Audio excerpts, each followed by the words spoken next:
And we are on YouTube. If you want to watch the video there, the video stream, you can do so. Along with the audio, of course, there are archive shows there, too. That is YouTube, Springfield's Talk 1041. And I think people can chat in there, too, can't they? Is that correct? That is correct. Excuse me. You can make comments in there. And, of course, you can do that by way directly to the studio, if you'd like to do that. The Pyramid Roofing Company, talk at text line 447 KSGF. I love watching the media try and figure out why it is that this Melania Trump film's doing so well. They just can't figure it out. But it's not the reason's not good. That's the one thing they know. In fact, I think it's USA Today has a piece, and the way that they frame it is it highlights the distinction between Hollywood and the firm grip Donald Trump has on his like he's some sort of dictator, and everyone has been dispatched to go watch it in order to please the dear leader. That's their mind. They can never comprehend that maybe there are just lots of people out there that think she's a pretty cool first lady and would like to see a movie about her. That never crosses their mind. That there are people, just normal human beings out there, perhaps even people that aren't overtly political, that see her as an interesting figure, an immigrant to this country, speaks numerous languages. She was a model, and the fact that she gets trashed on all of the time, and there might be some people out there that think, you know what, I keep hearing, she gets bullied all the time, she gets trashed all the time, but gosh, I've never really even heard her. I don't even know what her voice sounds like. You think about that for a moment. There's got to be, I bet a majority of Americans have never even heard her voice. Not that she hasn't spoken and given interviews, but they certainly don't get a lot of coverage because the media clearly just wants to trash on her. A woman who's never done anything that they can legitimately criticize. And so they dump on her for reasons that are irrelevant or non-existent, or they just ignore her altogether. And you're talking about a first lady that's an immigrant to this country. And I bet a majority of Americans, probably if they sat and thought about it, have never even heard what her voice sounds like. Like I said, she's been out there. She spoke at the Republican National Convention, but not everyone watches those things. And so there might just be some Americans out there that are like, this is kind of, I think I'd like to watch this. Can't be that. It's got to be some sort of weird thing going on here. It just shows that the Trump world, it's like a cult. This is just propaganda. That's all it is. 24 hours of, I don't like to use the term fallout because it's not fallout, but just public response to many of the things that have occurred at the Grammys, largely the clothing, and I find all of that to be so amusing, and yet another huge divide between normal people and them, of course, in this area, Chapel Roan, a tremendous amount of discussion regarding her because local gal, and she arguably got as much, if not more, coverage because of the clothes that she wore or did not wear. Oh, and the Clintons have up and decided that they will testify about what they know regarding Jeffrey Epstein, facing a congressional vote of contempt for defying a subpoena, violating the law. They have finally agreed. Now, there's a piece on this in Politico, and as I read it, I laugh to myself, and I'm like, oh, the nostalgia. The nostalgia of the days of watching Republicans get completely handled and manipulated by the Clintons, because that is exactly what is going on. I mean, this is so completely absolutely transparent as to what is occurring here if you understand how it is that the Clintons operate and understand how the Clintons understand Republicans operate. This has been done 1,000 times before, and I see some of the more conservative outlets like the Clintons have changed their mind. No. So I'll explain what is, in all likelihood, occurring with the Clintons here, but I can guarantee you it is not any change of heart in all likelihood. It's just all manipulation. We've got that coming up, plus more. The Pyramid Roofing Company talk and text line, 447 KSGF. Latest news update.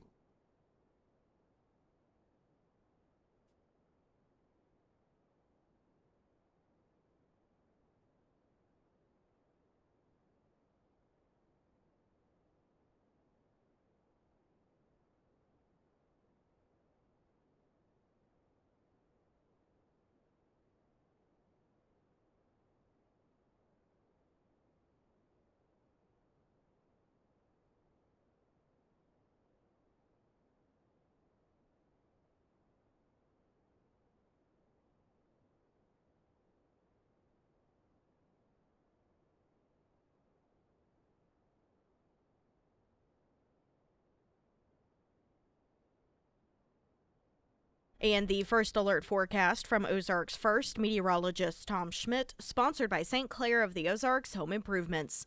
Today we'll see partly sunny skies with a high near 43. Tonight, partly cloudy with a low around 23. For your Wednesday, mostly sunny with a high near 39. And taking a look at Thursday, we'll see sunny skies with a high near 51.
Politico, Bill and Hillary Clinton now agree to testify before Congress.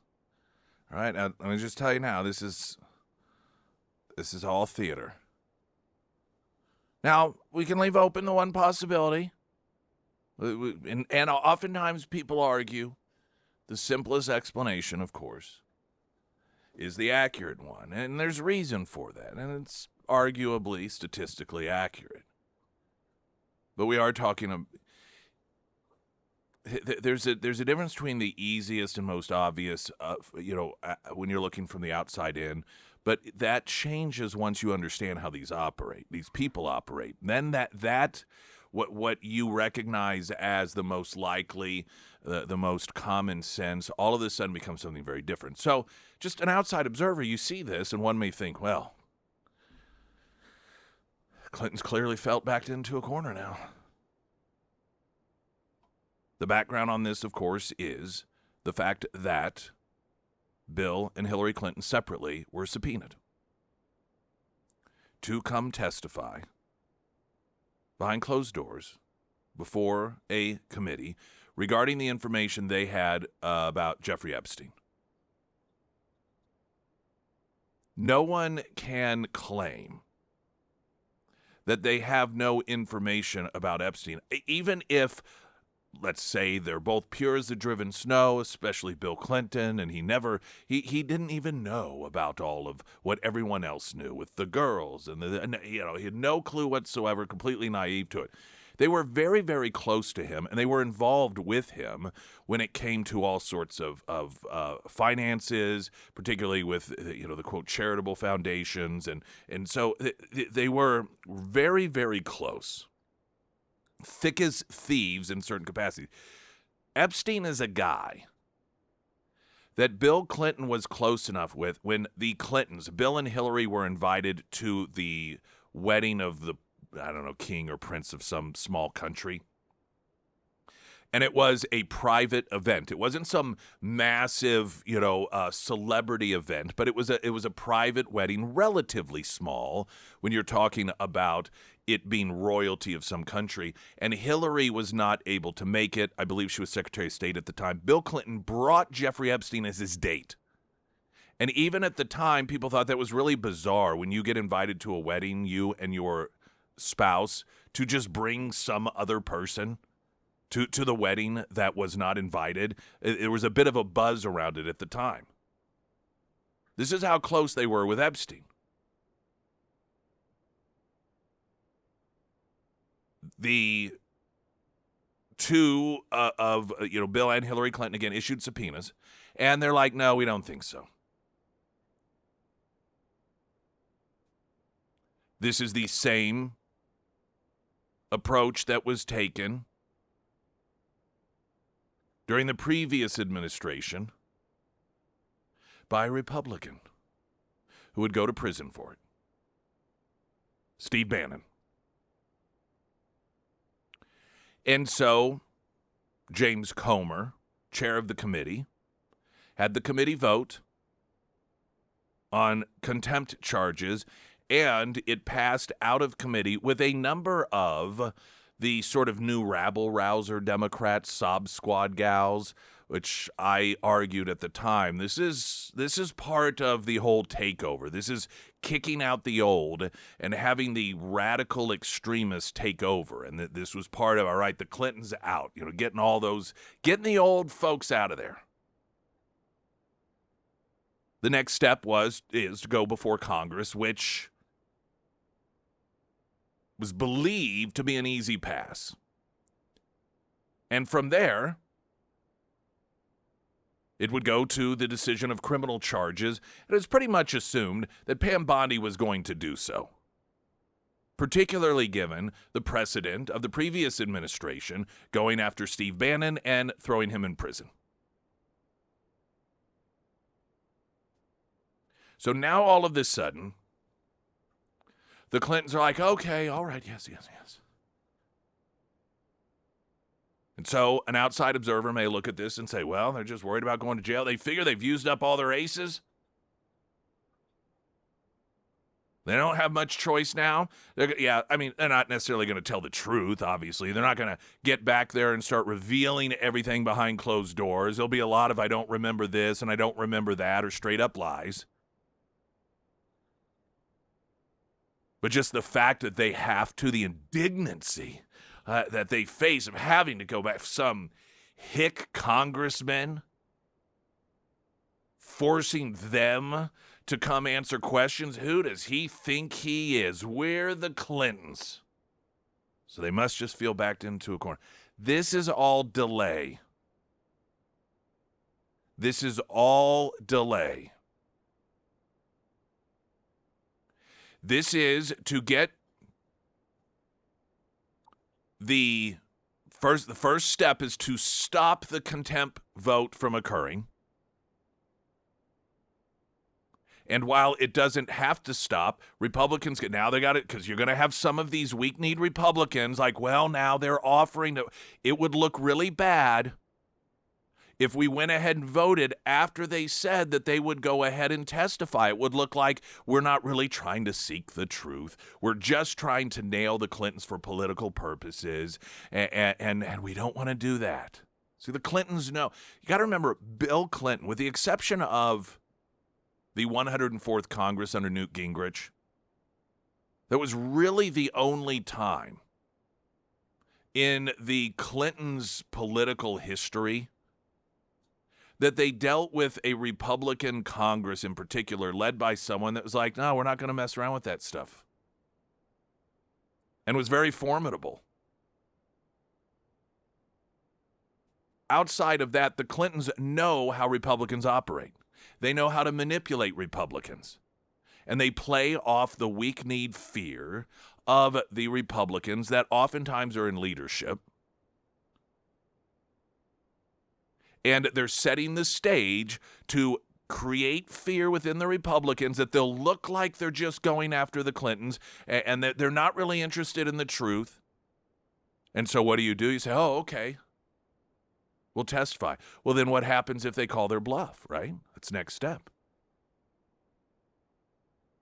Let's say that Republicans go, okay, we won't vote, come testify. Let me tell you what happens next step. The Clintons come up with a criteria. They set the rules. Now, they won't frame it that way. They will frame it as it, oh, we'll accept your rules. Oh, we just need this little change. Just this one little thing. Just this one little thing that they know will be a non-starter. And then when Comer says no, the Clintons will frame it as we agreed to absolutely everything that Comer wanted, everything that the Republicans asked for. There was just one little tiny thing. And they refuse. We're giving everything, 99%, and they won't give one. So then you're dealing with a scenario. Let's say Comer says, we're going to kick it off to Congress. Nope, we're going to go ahead and vote for contempt charges. The Clintons are banking on the fact that there are going to be enough Republicans that will be worried about that narrative, that here the Clintons offered, and all they wanted was just one little thing, and this just proves that this was all about politics, because if Republicans, if Comer and that committee were really interested in getting to the truth, surely they would accommodate this one little request.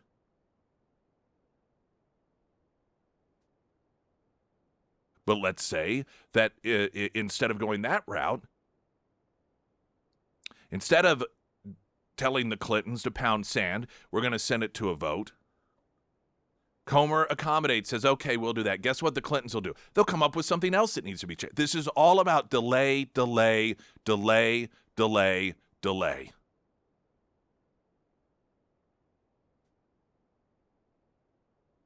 Now, there is, as I mentioned, always the possibility that they really have decided, hey, let's just go in, get this over with. We're not really going to give them any information anyhow. But especially Hillary Clinton, she has such a hatred for anyone trying to hold her accountable. She has this indignancy, this rage at anyone who says the rules apply to you like everyone else. And so even if she has no intention of coming clean or providing any useful information, just the idea of showing up because she, quote, had to,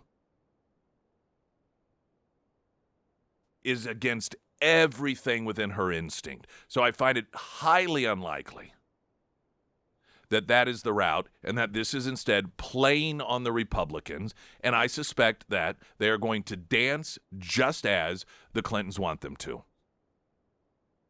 In fact, there's a couple of portions I'll read to you from the Politico piece on this that show it already playing out exactly how they want. Springfield's Talk 104.1, I'm Nick Reed.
All right, so let me read to you. It's relatively short, the Politico piece here. Bill and Hillary Clinton now agree to testify before Congress after months of refusing to cooperate.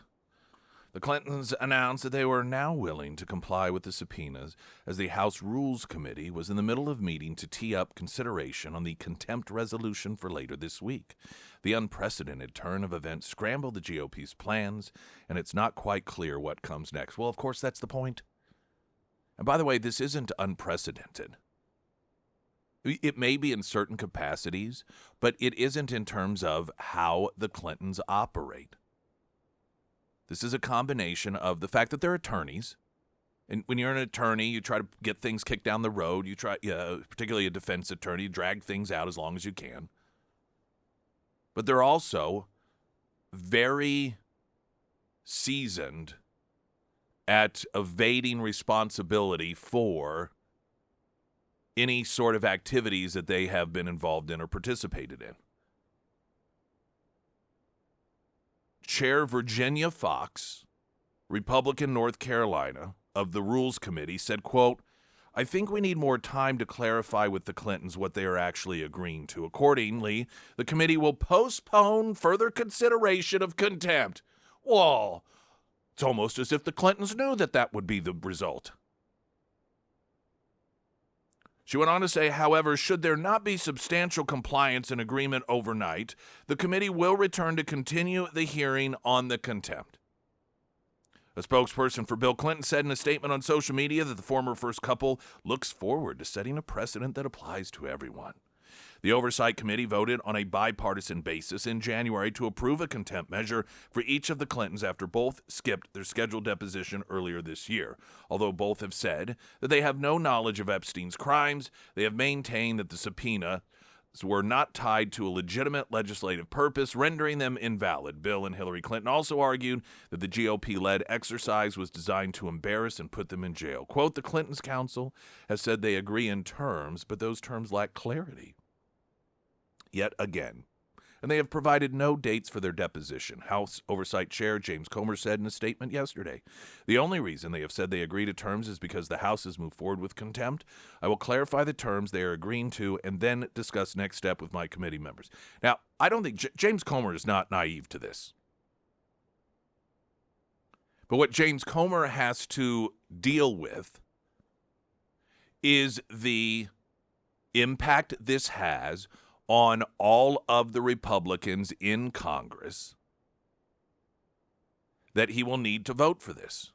This will also allow Democrats the ability, who may not want to look like they're covering up something for Epstein, it will allow them to vote against the charges because they can portray the Clintons as really they're trying to cooperate. I mean, they're doing everything they can, but the Republicans just won't allow it to happen. I mean, they want to testify. They want to make sure that all the information they have, which is none whatsoever, but they're able to do this and get it done and out of the way so people can move forward and actually learn the truth about Epstein and Donald Trump and what it is that he's trying to cover up. But they just won't allow it to happen. So now what Comer has to contend with is the peeling away of a few Democrats or Republicans rather, that are going to be worried about how this looks. And they will hear the media report. They'll be getting these phone calls. Well, now that the Clintons are doing everything they can in order to make this happen, but are you still going to vote to hold them in contempt anyhow? And Comer is going to have to deal with, all right, knowing that the Clintons are trying to manipulate this, go ahead and move forward with the full vote in Congress, or do I have to play the game here in order to satisfy those Republican members of Congress that might get scared and vote against contempt until we exercise absolutely every possible avenue to get the Clintons to testify, which of course is what the Clintons are trying to do. Create that conflict. They're very, very good at this. I mean, I cannot believe 30 years as a country though at times there have been big gaps. We are still dealing with the Clintons in this crap. Defying subpoenas. Hillary Clinton did it as Secretary of State, completely destroyed evidence after it was subpoenaed. I mean, these people, it is just nonstop corruption with them. So we'll see whether or not they will be successful in their manipulation. It only takes a few weak-kneed, and let me tell you what this also is. It is another sign of Speaker Johnson's complete, I'd say weak leadership, but that suggests that there's any whatsoever when we're talking about an almost complete void of leadership and his inability to get these people in line and have them do what they need to do. A traffic update, Springfield's Talk 1041. I'm Nick Reed.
Springfield's Talk 1041, the first alert forecast from Ozarks First meteorologist Tom Schmidt, sponsored by J&S Automotive. Today we'll see partly sunny skies with a high near 43. Tonight, partly cloudy with a low around 23. For your Wednesday, mostly sunny with a high near 39. And taking a look at Thursday, sunny skies with a high near 51. Hey, if you need a home loan, a great one that is, iwantagreathomeloan.com. If you want one that's somewhat mediocre, I wouldn't worry about it. There's plenty of places for you to do that. Or if you want one that's just downright bad. People think because, oftentimes go online and you can just do it fast and easy, that it's all very cookie cutter, that your options, regardless of where you go, are going to be the same, and it's all based off of your credit score and your debt to income ratio and how long you've worked at a particular place. That's not the case. One of the things I learned about the characters and their team is they bring a lot of different options to the table. And a lot of people who end up working with the characters are people that had a difficult time through other financial institutions. Either just because they were slow going it, dropping the ball, or making things such a tremendous hassle, or telling them, you know what, this is just really difficult. I don't know that we're going to be able to handle this. And then the characters were introduced to the situation, and they got it underway and taken care of. It's not an uncommon thing. In fact, I would argue if you've already gone through the process of, oh, here's what we can offer you. We can get you this for 30 years or a 15-year at this. Go ahead, visit with the characters and the team and see what they can do. And you may find out, you know what? No, I'm good with the original offering from my hometown, whatever. That's cool. Then at least you know. But you may find out that there's some options available to you that you didn't even know about. iwantagreathomeloan.com because you do.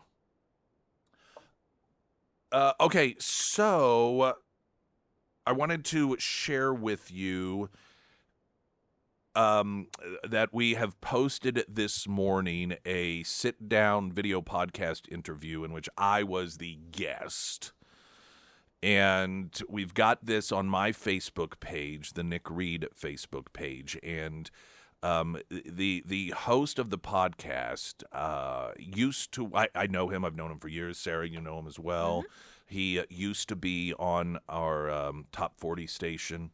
And he's a musician. He does a lot of different things. He writes jingles. He writes jingles. Yeah. He's very, very successful. We were in fact talking in a meeting. I was like, do you remember whenever we were sitting in a meeting and he had just found out, I don't know if you were in that meeting, that one of his songs was being used. It was like in Germany's America's Got Talent or something. It was the winning song. Yeah. Yes. I had completely, and Womack was like, yeah, I think it went to like number 1 on the charts in Germany or something. I was like, just so weird.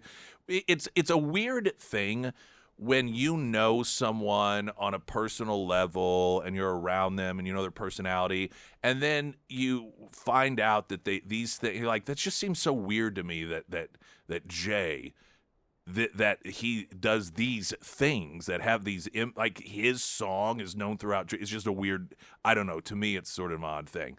For him, the flip side of it, one of the things that I learned when we did the interview was, his knowledge of me was not this show. He didn't listen to the show. He didn't listen to the station. He had his own station to run, his own air shift. He had his own staff because he was the program director over there. And so he just knew me from chatting in the hallways or sitting in my office talking or in meetings. And he had told me, I think this might be in the interview. I forget whether this conversation occurred while the cameras were rolling or beforehand. But he said he was really surprised to learn how, I think he used the word polarizing I was. And I thought that he just meant content-wise. But then he explained that, he said, I probably, just casually mentioned to about 12 or 15 people that I know that I was having you on. And while about, half the people or so thought that was really cool, the other half just were like indignant about it, or why would you invite him? And he was because he knows me as just a guy, he was kind of shocked how many people hate me. He's like, I could see it blew his mind and when he's talking to people that he can tell, and he knows that they don't even know me. They've never even met me, and he actually knows me. And so that was kind of a weird thing for him to experience. And he's a guy that's not political. For reasons that he talks about, and we had what I thought was a pretty interesting conversation as to why it is that he doesn't even talk about politics. Why? And I think for reasons that a lot of people get out of it. And then we talked about things that weren't, like how I got into the industry, and some more questions just thrown out that I think were mined from conversations he had with you, Sarah. Like, yeah. He called you and I guess kind of tried to, I don't know, get information that would help him lay the groundwork for some questions, and I don't even remember probably half of them. So the interview was a couple of weeks ago at his studio, and I really enjoyed doing it. I thought it was fun. I have no idea how it looks. I don't know how it sounds. I have not watched it, but he texted me this morning to tell me, well, that he had tagged my Facebook page on it. So we have it up there. And it's also at Spotify, iTunes, all the places that you can watch those sort of podcasts. I'm episode 14. Look at They're you big, go. yes. I can't wait to listen. I probably won't. I can't stand to hear myself. I can't stand to watch myself. We'll watch it for you. But I really enjoyed it, and I liked the fact that, and you may enjoy some of his other interview podcast. He had the 417 foodie guy on, I know. He had his own therapist episode, which I didn't know it was his therapist. He made a comment to me about having a therapist on, and then somebody's like, no, it's his therapist. He had his therapist on, which I thought was interesting. He had Katie. Oh, yeah, Katie. So those Yes. yes. Katie from Russia. Yeah. Yeah, she's been on the station. And then Chelsea, who is on KTTS Mornings, and she used to be on Power 96.5, and a number of other people, obviously, as well. So different backgrounds. So you may just enjoy watching some of those. So if you're interested, how long is it? About an hour, I think, maybe. Yours is, I don't know, because 50 minutes. 50 minutes, okay, because obviously he edited it down from the actual time. So there you go, and we'll try to mention it every so often, but you can bookmark it and have a look-see and see what you like. Now, speaking of, coming up, we'll talk about Melania. And, of course, many of you are probably well aware of how well this did. Maybe not fully aware of how well it has done compared to a lot of other films that just get praised as the greatest thing ever, including a couple of Obama films. And the media's attempt to try and... Some of it is, I think, for their own emotional well-being, but also to try and calm down their base of left-wing individuals that might start to panic, like, wait, maybe people do like her, and they're like, no, that's not what's going on here. They've got to rationalize reasons why this is such a successful film that is an explanation not complimentary of Melania Trump. Springfield's Talk 104.1. I'm Nick Reed.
Someone had texted in on the Pyramid Roofing Company talk and text line asking what the name of the video podcast show is that I was interviewed for. It is the Ginge Show, Ginge.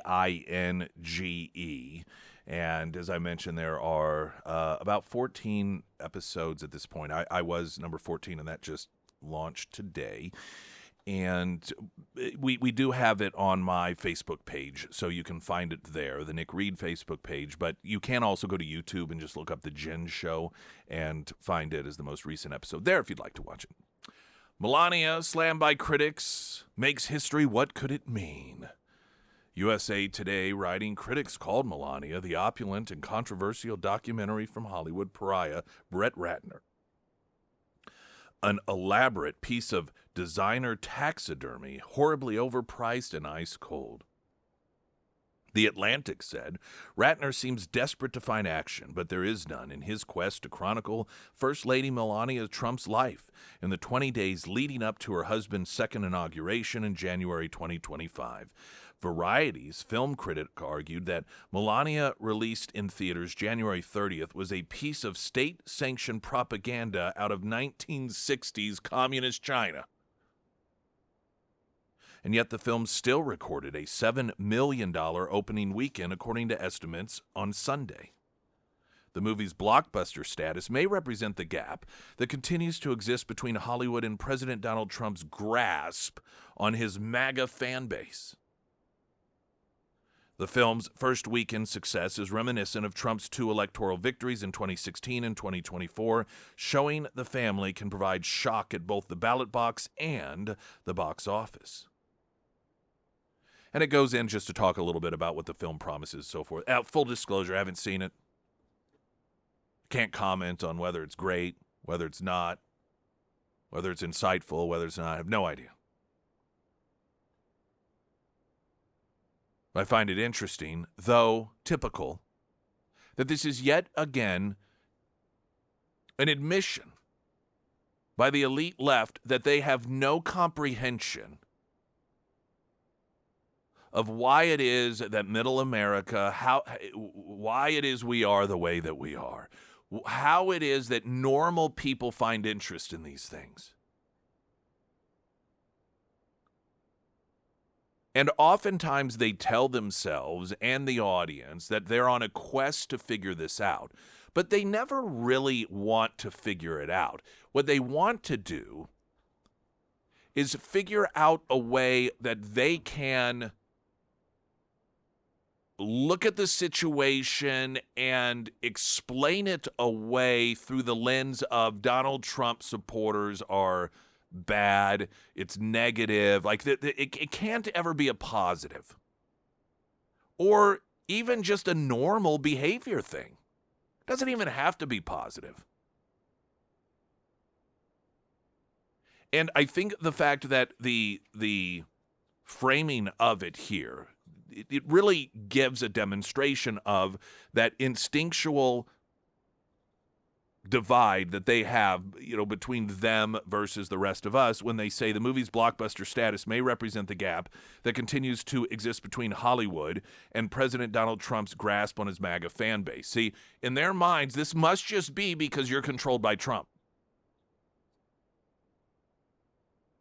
See, Hollywood's the normal one. It's the gap between Hollywood, which is perfectly normal, in touch, people. But this must be because MAGA base is brainwashed, and it really gives us insight into exactly how deep Trump has infiltrated the minds of his support base. It's never about, much like the election and Trump's election win, when we really got to figure out what's going on here. They don't have an interest in really truly knowing. Their only interest is figuring out how to explain it in a way that makes Trump look bad or makes Trump supporters look bad. Let me tell you, to give you an example, a moment in history in which the left demonstrated that they really truly have no interest in what the other side actually believes. Their only interest is in characterizing it. It was when Rona Romney, the former RNC chair, got hired over at MSNBC to be that voice, to be that vessel. As all of the hosts would sit around and they would opine we just don't understand what they're thinking. What are they thinking? And so MSNBC's like, oh, you know what? We'll hire someone who can tell you that. She didn't make it to air. Or if she did, I think it was for one day to introduce herself and what her purpose was going to be, because they all pitched such a fit. We can't have her spewing her lies on this network. Some of the hosts flat out declaring they would never even allow her on during their show. And so she was fired. The very people who wring their hands over the inability to understand or comprehend how anyone could think differently than they do are the ones who, as soon as somebody comes along to be that translator and explain it to them, they run them off. They have no interest in understanding why it is people support Trump, or don't want sex change operations for kids, or have an interest in watching a movie about First Lady Melania Trump. Going to get a traffic update, and then I thought I'd give you some comparisons, particularly up against Oscar nominees in terms of revenue, and it's pretty stark. That next, I'm Nick Reed.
Melania weekend bio or box office haul, $7 million.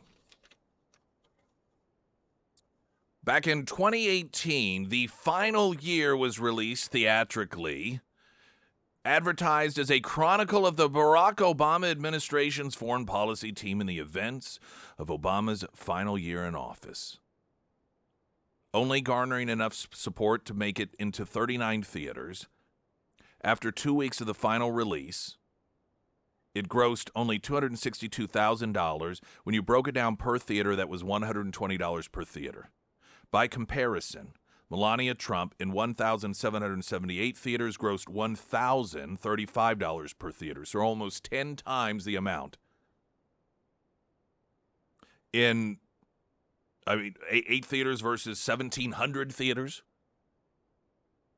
Melania Trump, when it came to just normal, average, everyday Americans, overwhelmingly more popular. There was also South Side with You. That was the love story of Barack Obama and Michelle Obama. It grossed only $6.6 million. It had a 70-day release, 92% rating based on 159 reviews. This fresh ratings, this is Rotten Tomatoes. Tons of free media publicity, an opening slot at Sundance Film Festival. And it didn't face billions of dollars in negative coordinated hate campaign by corporate media that the Melania film did. Yet Melania still, just in the opening weekend, pulled in more revenue than the love story of Barack and Michelle Obama. Here are some other interesting numbers. So $7 million. The Secret Agent, a film that got 4 Oscar nominations for Best Picture, Actor, Casting Foreign Films, only brought in $3.25 million. Sentimental Value, 8 Oscar nominations, $4.57 million. If I Had Legs to Kick You, Best Actress, $1.9 million. Blue Moon, $2.11 million for Best Actor. And the film for Original Screenplay Foreign Film Oscar, it was just an accident, $1.78 million. So just in the opening weekend, Melania bringing out more money, making more revenue than 5 films that had received Oscar nominations. I just can't figure this out. It's because they don't want to. And they've got, it's the fog of hate. You hear the term fog of war. For them, the fog of hate. They cannot see through the thick fog of their own hatred to rationally recognize and understand what motivates other people who think differently than they. News in 60 seconds.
Springfield's Talk 1041. Hey, welcome to the show, everyone. My name is Nick Reed. Tomorrow will be our first Godfather's Pizza Lunch Bunch. It's kind of a shift in, I don't know what you'd call it, lunch. You know, we've in the past done the sit down with, this traditional restaurant, which has always been fantastic. The partners that we've had over the years have just top notch. We've always loved doing it. In one of the potential hindrances, or for those of you that, maybe you have just exactly 1 hour and you live on the other side of town and we would run into that every so often. Like, well, we only actually have 30 minutes. And so I'd have to get the food to go. And it was somewhat rare, but that's not necessarily fun.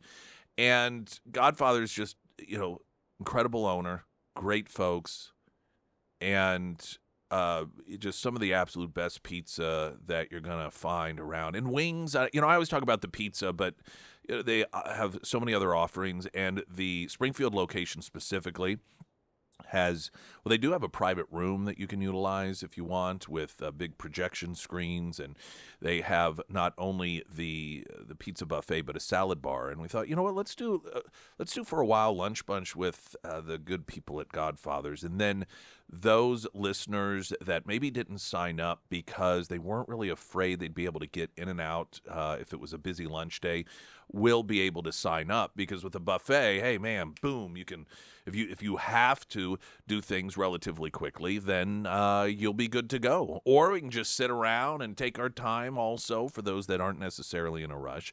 To get signed up for the Godfather's Pizza Lunch Bunch, go to KSGF.com. If you win, we'll contact you. Then you get to bring up to 5 people of your choosing. You have lunch with Sarah and me at the Godfather's location in Springfield. But if you don't win, don't sign up. Feel free. Go have that buffet there. It's wonderful. It's delicious. Hunter Hardscapes and Outdoor kitchens. I just don't know that there are many additions to a home that can make as much of a tremendous difference, particularly when it comes to entertaining or just when the weather's nice, to have that outdoor kitchen area so that you can sit outside in the nice springtime weather, or the summer or the fall, whenever it might be, or like this last year, early December, Christmas. And, you can have breakfast outside, or you can have the smoker out there, grill, whatever it is that your preferred form of cooking is, or smoking out is. And then you're able to do all the cleanup and everything. You don't have to go in and out. Or maybe you're like me, and we just have the nice outdoor living space with the smokeless fire pit, and then an area that accommodates the grill, so I can have it in its own little place. I don't have to move it from one to another every time I use it. Under Hardscapes and Outdoor, they can customize whatever it is that your needs are, and they are top-notch. I'll just tell you now, you will pay a little bit more than those companies that do 80 different things and they throw something together after going to the big box store and buying the supplies. That's not how Hunter Hardscapes and Outdoor operates. They're premier, they're the best.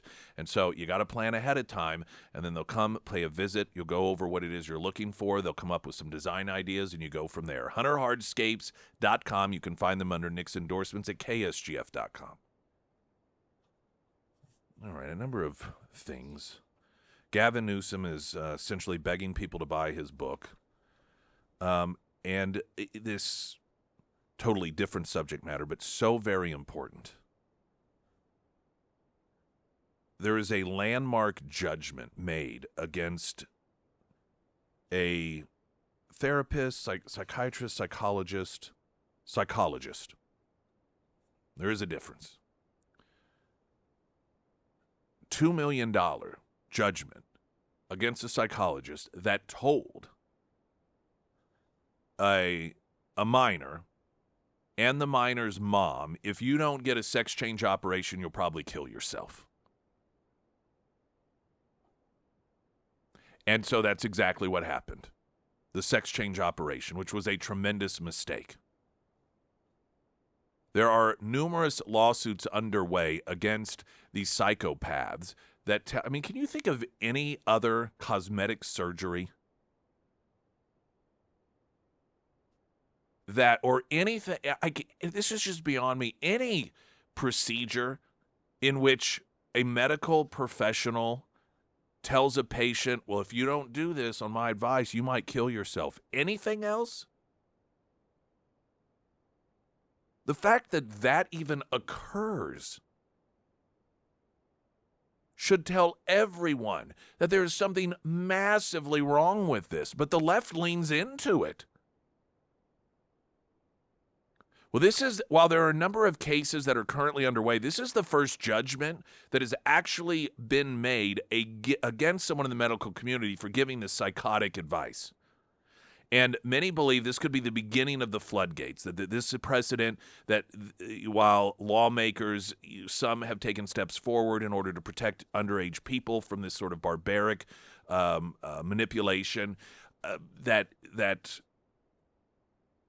holding these people financially accountable, where the victims hold them accountable in court, is going to make some of these psychos think twice before they start telling young people who have depression issues or psychological issues that they will kill themselves if they don't get cosmetic surgery and hormone therapy and other things that forever cause them great physical harm. So before the hour's up, we're going to dive into that and some of the other lawsuits, and it's definitely a huge step forward towards protecting young people, particularly those that do have real, true psychological issues. First, latest news update.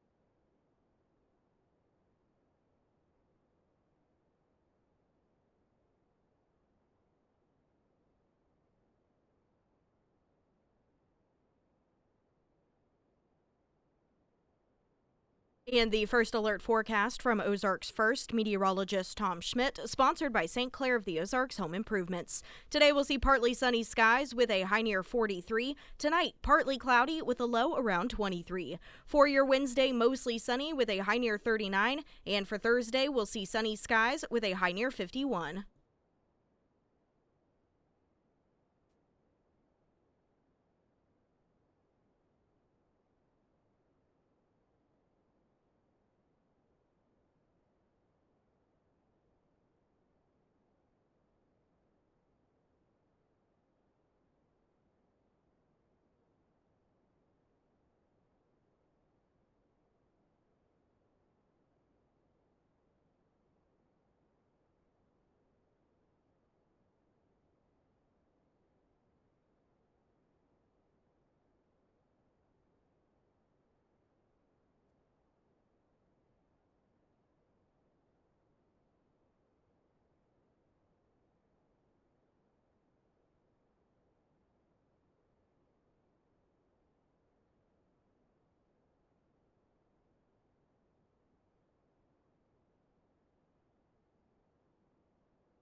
We've got up on my Facebook page, Nick Reed, a sit-down interview I did with The Jen Show, a podcast that interviews a variety of different people from different backgrounds. And if you'd like to go watch it, I would encourage you to do so. In fact, somebody just walked in the studio and said, "Oh, it was really good. I liked it." I can't wait to watch it. I've been waiting. Because he called me a couple weeks ago and was like, "Hey, what should I ask Nick?" Pretty casual. He does like rapid fire questions. I like that. So I don't know if he does that I at had the fun. end of yours. Or... I had fun. I enjoyed it. I can't wait to hear it. Yeah, we talked in the previous hour that when he was telling some of the people that he knew that he was interviewing me, he was kind of shocked at how many people hated me. He's like, I was like, whoa. Welcome to our world. Yeah, he's not a political No. guy. He's somebody that he used to work here. He ran and was on air, the Top 40 station, and I think last year he stopped doing that. But he's kind of a Renaissance guy. He does all sorts of really cool things, jingle writing and songwriting and so forth. But he's also got this podcast where he tries to interview people that he thinks, there'd be interesting conversations. And he is not a political person at all.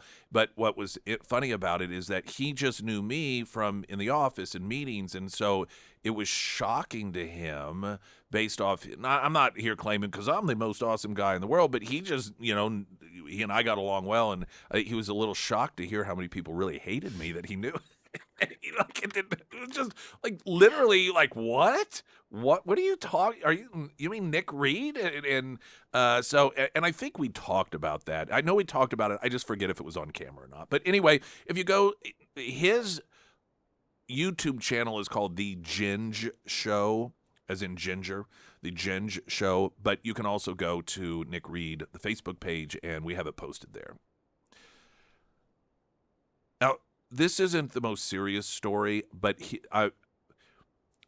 this is one of these stories that I believe may go somewhat viral, of a company making a decision that seems to be at complete odds with what their audience, their customer base likes about them, but it's not political at all. And it involves Alamo Drafthouse, of which, of course, we in Springfield have one. Love Alamo Drafthouse. One of the things I like about Alamo Drafthouse is the food is, in my opinion, restaurant quality food, not movie theater quality food, if you know the difference, I think I really enjoy it. It's a lot of people like, so expensive. You go and then you leave and it's $100 later. Well, if you go out to a nice dinner and then go to a movie, that's about what it's going to cost. It's not the cheapest thing in the world. You're not going to quarter movies on a Thursday night. It's going to cost you a little bit more, but I think I like it. One of the you go to Alamo. I mean, we've had some KSGF movie nights at Alamo. Yeah. If you've been to an Alamo Drafthouse film, that isn't one that we hosted, so it's just, a public film. You know that Alamo has become somewhat synonymous with being very, very strict in the policy regarding cell phone usage. In fact, if they're very clear, shut them off. And they encourage people, if you see someone utilizing a cell phone, activate your little light. If you don't know what that means, I'll explain it here in a minute if you've not gone to Alamo. And they will be warned. They get one warning. After that, they're kicked out. I happen to love this, as do, I think, most people, because it stops the annoying, and it's not just the conversations that people might have on their phones during a movie, but just the bright light of it. If somebody is in front of you and they have that, particularly depending on the scene, if the cinematography is somewhat dark, and it's just so bright and so annoyingly distracting. What Alamo also does, as I mentioned, and I know many of you have experienced this, but this is for those who don't know, as I mentioned, they serve food. They also serve beer, alcohol, drinks. And when you first get there and you sit down, they will come take your order. If you want to order something or get a refill, after the movie has started, there are these little cards that you write what you want on it, and then you put it there. There's a holder on your table that sits between the two seats, and there is a button you push, and a little red light comes on, and that tells the server, hey, they want something. And so they come up, they look at your card, they'll read it right. They squat down as they must. What muscles does that do? Is it your leg muscles? I'm not a workout guy, but I always think they must have upper leg muscles that are strong, because they will squat walk back and forth quickly so as to not be in your way in the screen. And so they'll squat walk over, and then they'll grab the card, and then if they have any questions, they'll ask you. Otherwise, they go, and then they get your order. Alamo has made the decision that it is going to be, in their assessment, easier or make things flow more smoothly if, instead of having people order food by the method that is currently underway, they have them use their cell phones. Now, as you can imagine, people like me who love the fact that you are not allowed to have your cell phones out during a movie find this to be potentially problematic, because you are not only now allowing people to utilize their phones, but you're forcing them to do so during the movies. At the same time, I imagine that there's still, and this is where it's going to get real messy, is to say, well, you can use your cell phones, but only for ordering purposes, nothing else. Now, what sort of position does that put the staff of the Alamo in? That they have to make that distinguish, or they have to distinguish that. That is now an additional thing they have to do. And you know what's going to happen. Every time somebody has their cell phone out, checking their email or texting someone, or they're just bored because of a lull in the movie, and so they're checking something online, their social media, and then somebody from the staff comes over and tells them, hey, you can't. They say, oh, no, I was just ordering food. Yeah, I was just looking. Yeah, I was just looking to see food. That's all I was doing. Because they'll have that menu up, and then they'll close it out, and while they're looking at it, this is one of those things to me that is just so completely boneheaded.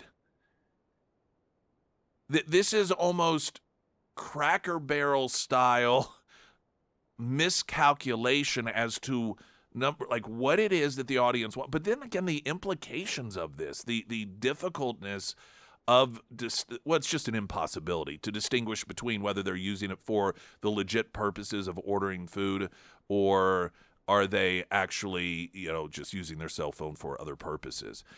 I cannot imagine this being a decision that they stick with. Yeah. I don't think this will last very long. Yeah, Hollywood Reporter has a story. Alamo Drafthouse faces backlash after ditching no phone policy. Quote, just an overpriced AMC now, says one. Moviegoers, critics, even some industry insiders blasting Alamo's new mobile ordering system, which seems to go against decades of brand building as a distraction-free cinema.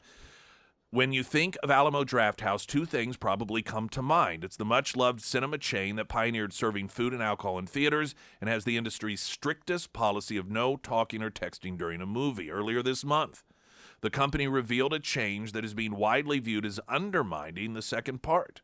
And the chain's loyal fans, critics, and even some industry insiders are not pleased.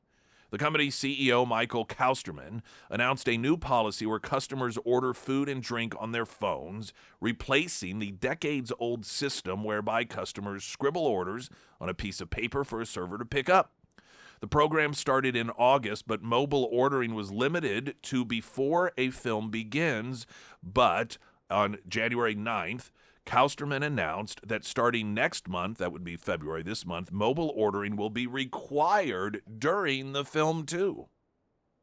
The executive billed the move as a smoother, more responsive experience without added distraction, while a press release touted the change as a, quote, aim to improve efficiency while continuing to protect what makes the brand special, an elevated, immersive, and a more distraction-free way to enjoy movies. But as one fan responded to Reddit, quote, encouraging people to pull out their phones during movies is the exact opposite of that statement.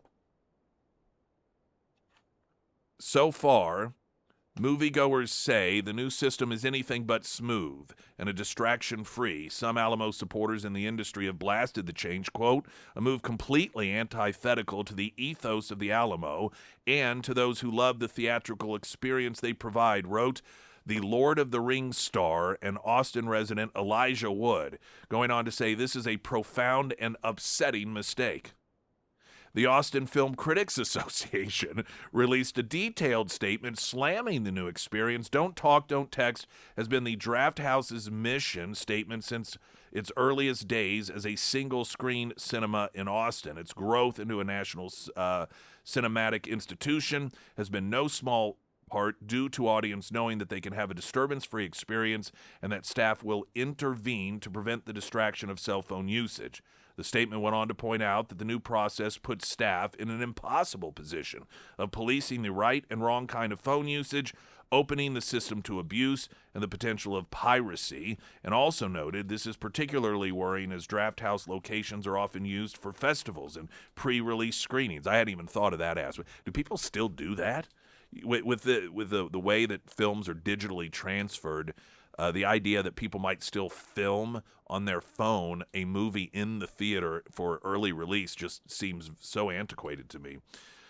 They write, indeed, Alamo has long been seen as perhaps the country's most filmmaker-friendly cinema chain. Hundreds of action filmmakers have gameplay shot playfully don't talk, don't text PSAs for Alamo that play before the film began. And it goes on just to, talk further about it. So, one Draft House fan launched a 5,000 signature petition urging the chain to change the policy, but we will see. I just can't imagine it. The whole article is filled with people just ripping on the idea, from the artist to the art institutions to average citizens and moviegoers, one posting a photo that simply said, F mobile ordering, scrawled on the bathroom wall of Alamo in South Lamar. Another writing, this has got to be among the dumbest company decisions I've ever heard of, and so forth. I can't imagine this holding, but we'll see. These are the decisions that you do really just scratch your head and you think, do the people in charge understand their customer? And this decision seems to suggest with Alamo, no, they don't. And the fact that either no one around in that orbit said, hey, this is not going to work out well at all. No one did, or they did, and the CEO just brushed it aside and said, I know what I'm doing. I'm in charge. People will learn to love it. But it's not something that clearly, I just can't imagine anyone going, you know what, I actually think I like this better.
Before traffic, Pyramid Roofing Company talking text. Oh, that's a great way to start. It's going, Uh, I'm very good at this Good job. job. Very good at this job. Pyramid Roofing Company talking Professional. text line. Yes.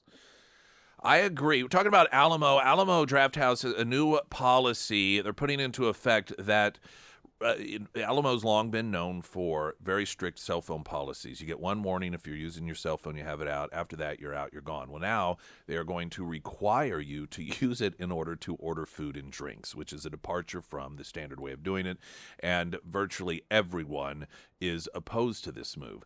One of the text messages saying, I agree this will be problematic, but as a small business owner, I think the driver for this one is that it's difficult to find consistent employees that will show up for entry-level positions, and Missouri keeps raising the minimum wage to the point where it's difficult to keep your prices at a reasonable level. So decreasing personnel solves two problems when you automate. All of that, yes, the premise of that is accurate.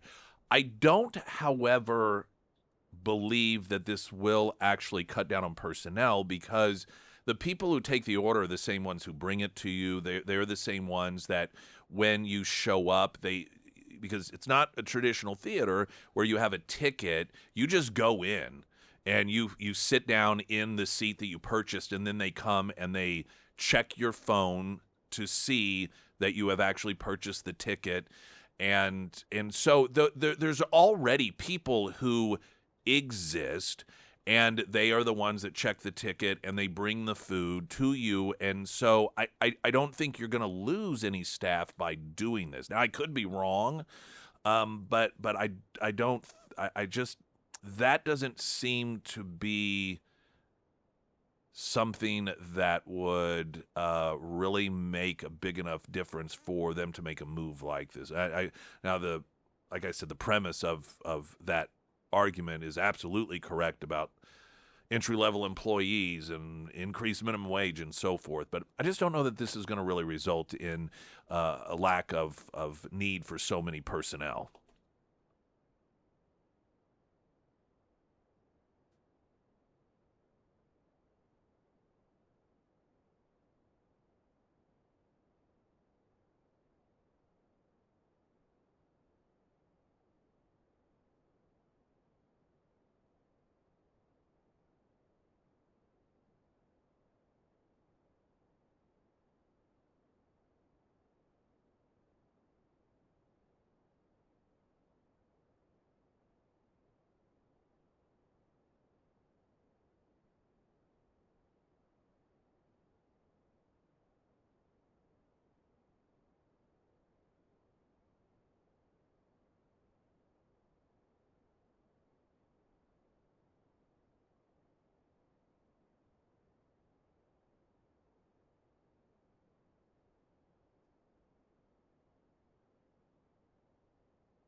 Springfield's Talk 1041, the first alert forecast from Ozarks First, meteorologist Tom Schmidt, sponsored by J&S Automotive. Today we'll see partly sunny skies with a high near 43. Tonight, partly cloudy with a low around 23. For your Wednesday, mostly sunny with a high near 39. And for Thursday, sunny skies with a high near 51. All right, a couple more based off of text messages coming in regarding the Alamo Drafthouse apparent shift to force people to use their phones to order food during the movie instead of the traditional way of writing it down on a piece of paper and then hitting a button that a little light comes on your table, and that's how the attendant knows to come and take your food orders. And people are really pushing back because Alamo's been long known for alleviating the annoyance of people having their cell phones out by having a very strict no cell phone policy in which you get one warning, and after that, you're out of the theater. And this clearly is in conflict with that. To me, Alamo's decision to order food during the movie smells of desperation, of money-making, and a dying industry struggling to keep afloat. You know, here's what if I had to guess what this was about. I don't know that it's about money saving so much. Again, I don't believe that this really is going to cut down on the personnel needed, because you're still going to think of it in the context of a restaurant. If you order at a restaurant and they have a device on the table to order food, you still have a server that brings you the food, that refills your drinks. And so it doesn't, it might alleviate some of the work they have, but I just don't know that in any meaningful way it means that you're going to have less staff. I think it's a combination of things potentially. One, there is this instinct people oftentimes have that because other people are doing a thing with technology, we should do it as well. And ordering on an app, ordering online is something that has become very standard for a lot of restaurants, particularly fast food restaurants. We all know. In fact, the interview that I did, this was one of the subject matters in the podcast interview I did, which is on my Facebook page, was about all the fast food apps I have. And I could see the CEO of Alamo Drafthouse going, oh, well, we should do that. I mean, maybe he said this is easy and you get to customize things and you can, do it all on your own. And it's a better customer experience, and erroneously thinking that enhanced customer experience would translate to an enhanced customer experience at Alamo Drafthouse. I also imagine that one of the hassles that attendants at Alamo Drafthouse deal with are, frankly, it just boils down to people with horrible handwriting. And looking at it and not understanding what it is that they wrote and trying to translate it and maybe getting the order wrong because of it, or having to ask, well, now what is this? And then now you're talking during a movie because they're trying to tell you what it is that they want, and thinking, well, if a person orders on their phone, you alleviate that. There won't be any bad handwriting. There won't be any misunderstanding or misinterpretation of what it is. Plus, you can update it in real time, potentially. I know with all the beers they have there have been numerous occasions where I have ordered a beer, on the piece of paper, they go, and then they come back to tell me, actually, they're out of that one. I've had that happen on a number of occasions. And so if you are able to keep it updated in real time on the app usage, then you also alleviate that. So I can see where there would be some upsides to it. But the problem, again, is when one of your biggest selling points to the customer is no cell phones, and now you're going to force people to use cell phones, I think that just completely overrides it, because what you're doing is you're sacrificing the product that the customer enjoys in order to make things easier for the employee, potentially. And while I completely respect attempting to proactively make changes that make the employee's job easier, when you do it in a manner that sacrifices the experience that your customer base has come to really enjoy and appreciate, then you run into a real problem. And I think probably it's somewhere in that realm as to why this decision was made. And like I said, I also suspect that it will. I can't imagine it not being reversed. But hey, you never know. They may stick to their guns on it.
Sarah Myers.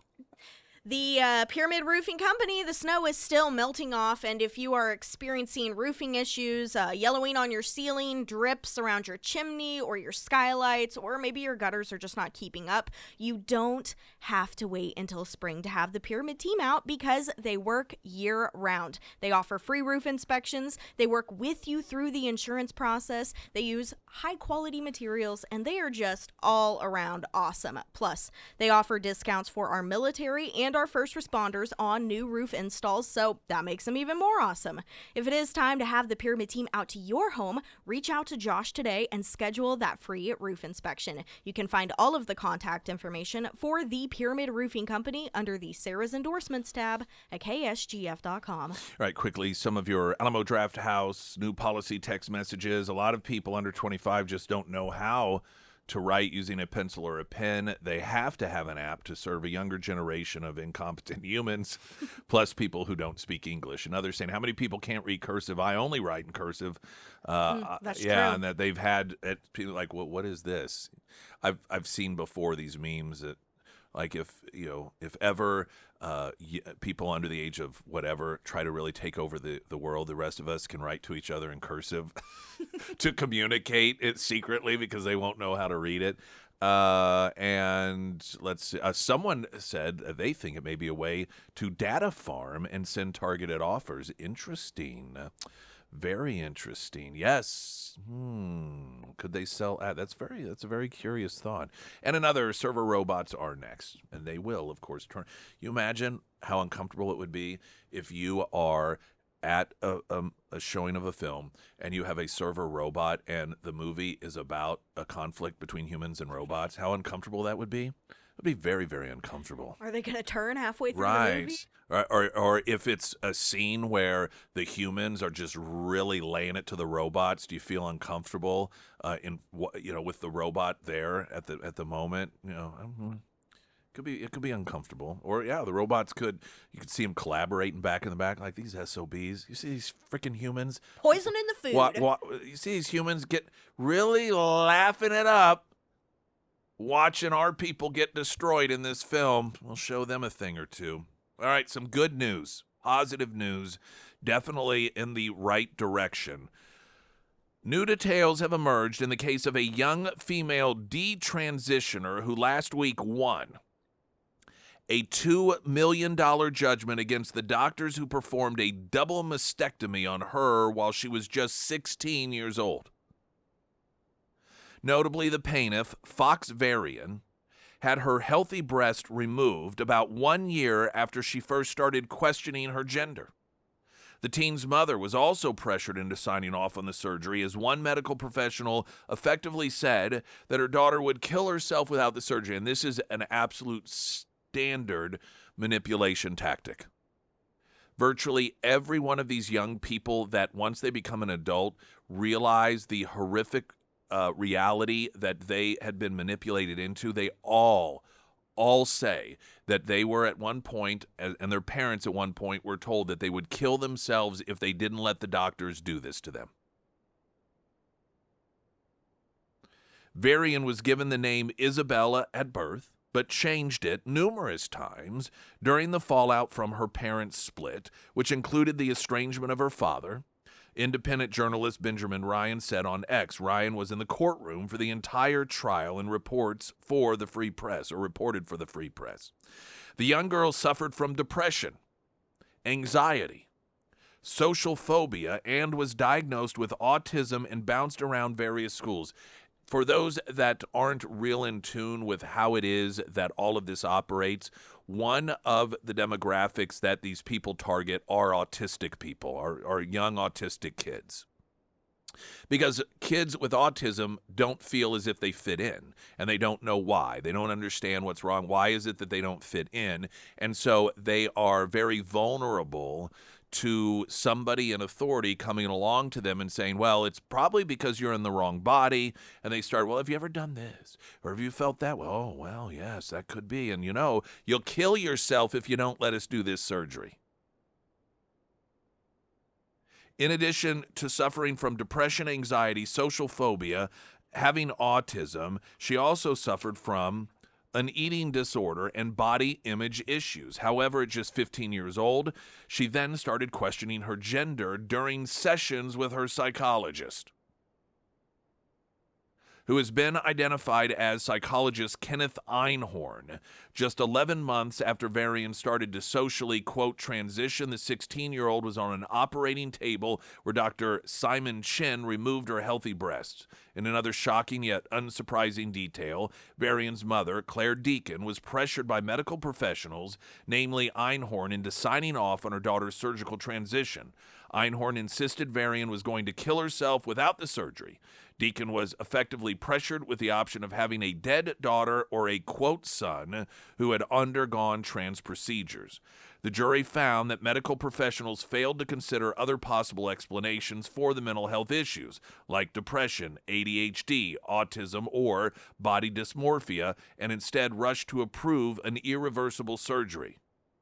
Varian, who recently turned 22, was awarded roughly $1.6 million for past and future suffering, and an additional $400,000 for future medical costs.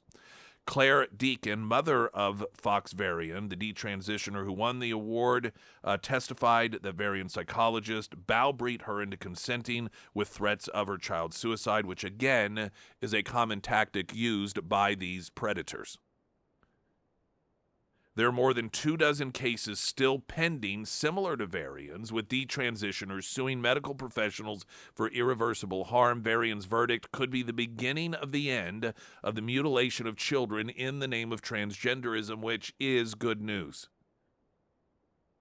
Legal expert Jonathan Turley, quote, the case could be a model for other lawsuits over such surgeries performed on minors. There are more than 24 such lawsuits currently pending in various courts.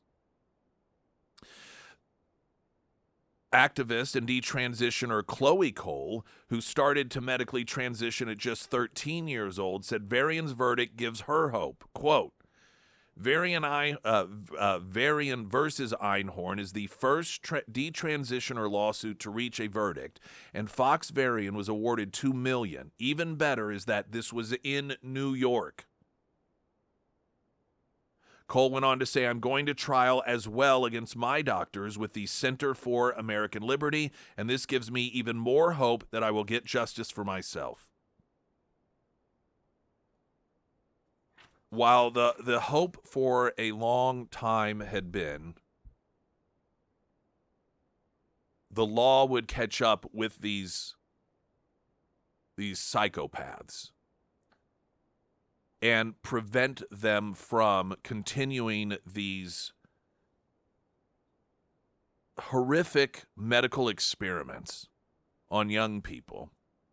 That hasn't happened largely because one entire political party is fully supportive of this sort of barbaric behavior. Fully supportive of it. While the rest of the world, including our European allies, long ago, many of them realized the horrors of what they'd been doing in the name of, children. They're like, maybe we ought to put a pause to this, while the Democrat Party has said full steam ahead.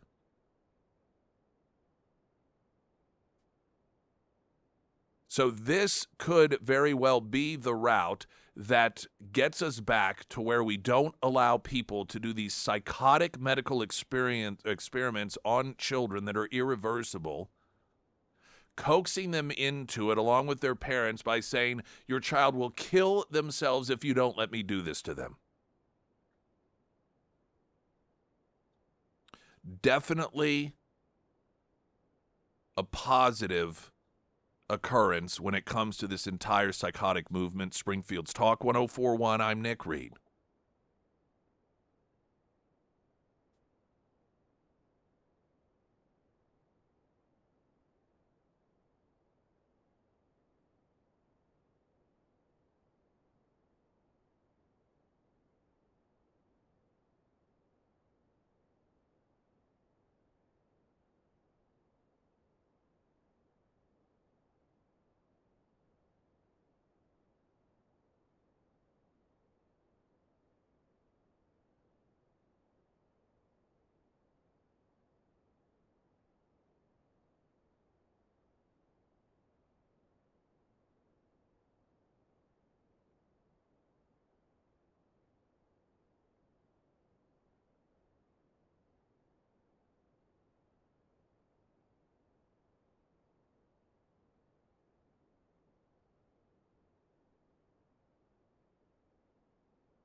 Now, I mentioned how the Democrat Party has doubled down on using children for the purposes of experiments. And listen, I'm a firm believer that the comparison to Hitler and Nazis and the Holocaust is overdone. But these were some of the experiments that literally were done on children in concentration camps. Now, there were numerous experiments, horrific medical experiments done on people in concentration camps, but there were experiments done on changing the gender of children. And instead of recognizing the complete and insane horrors that unfolded in the Holocaust, you have the Democrat Party that continues to push it as virtuous. And of course, children suffer in a number of other ways, and it's generally female children that get targeted with this stuff. Town Hall has a story. The Wisconsin School Board solved the transgender bathroom issue by punishing the girls. And this is not an uncommon tactic that's used. You have girls in New Richmond, Wisconsin high school that are being forced to use a restroom with a boy who identifies as a girl. School district's like, hey, no, it's the way it is. And whenever the girls complain because it makes them uncomfortable, told them, well, you can use this, you can be relegated to this little private bathroom over here. If you have a problem with it, then you can no longer use the girls' bathroom. You can go use a separate one. Now, the school has claimed that they have no choice in a letter to parents that this is federal law and state law, which is absolutely 100% not true. I suspect what they're trying to use is the Biden administration's and the Democrats' position that Title IX means that boys who say they're girls have to be treated like girls. And so that completely absurd anti-female perspective on Title IX, which defeats the entire purpose of Title IX, I suspect that's what they're trying to use in order to claim that they have absolutely no choice, that essentially Title IX forces us to make girls subservient to boys, essentially, and boys get to decide they can go wherever the hell they want. They can go to the showers, they can go to the restrooms, and if the girls don't like it, well, the girls can leave their safe space. The fact that any human being that has a daughter or a wife or a sister or cares at all in any capacity for a female continues to force girls into these positions is vile. In my lifetime, I have oftentimes heard the left, of course, they refer to the right as, anti-environment, anti-poor, anti-woman. This truly is anti-woman. Telling women that you are nothing but a choice. I mean, that's what, because anybody can choose to be a woman. So that means as a woman, you're nothing unique. You're nothing special. You are simply just a choice that anybody can make, and any guy can choose what you are. So don't think anything of yourself, sweetheart. And then you will see women out there protesting in the name of this political party, claiming that it's about protecting women. It has eliminated what is a woman, or at least attempts to. News in 60 seconds. I'm Nick Reed.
I recently sat down for a podcast interview in which I knew none of the questions that would come my way. Some of them were regarding the political world, some of them not at all, more of a personal nature. We've got that video from the Ginge Show, which you can find that show, that channel itself on YouTube. But you can also find the interview specifically with me that just launched today by going to either the Ginge Show on YouTube or we have it posted on my Facebook page, Nick Reed.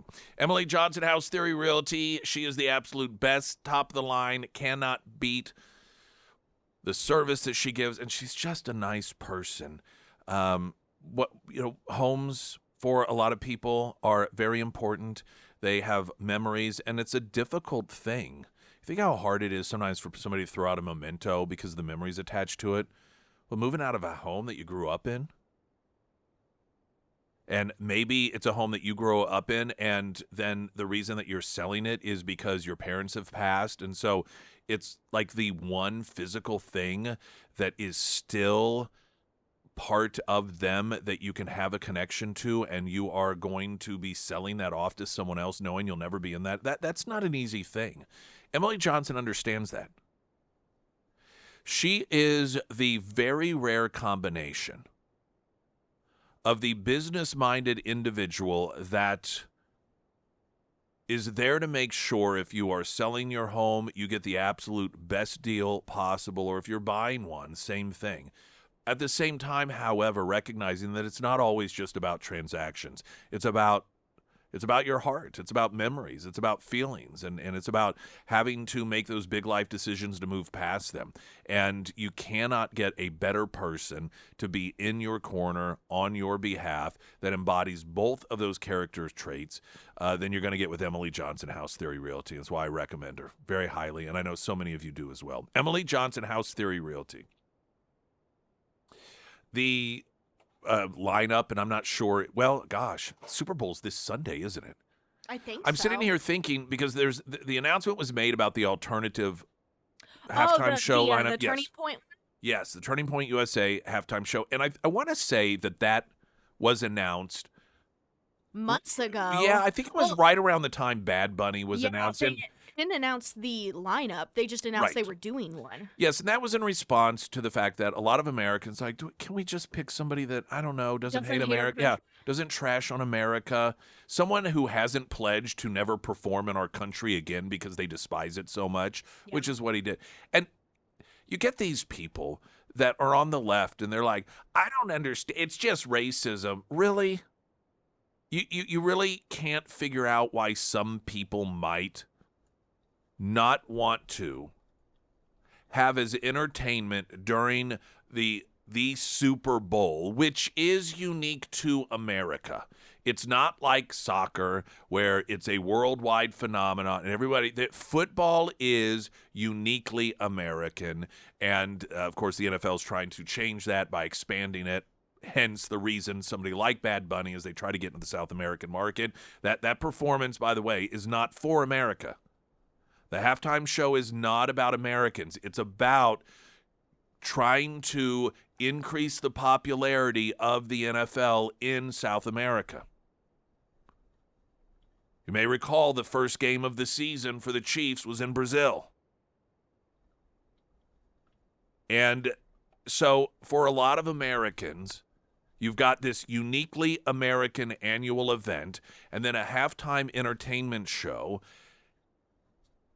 You don't have to be racist in order to not want to sit through a performance by someone who has crapped all over the country, who at one point said he would never perform in this country again because it's so awful, while at the same time knowing that the entire reason this guy was picked was not even for the American audience anyhow.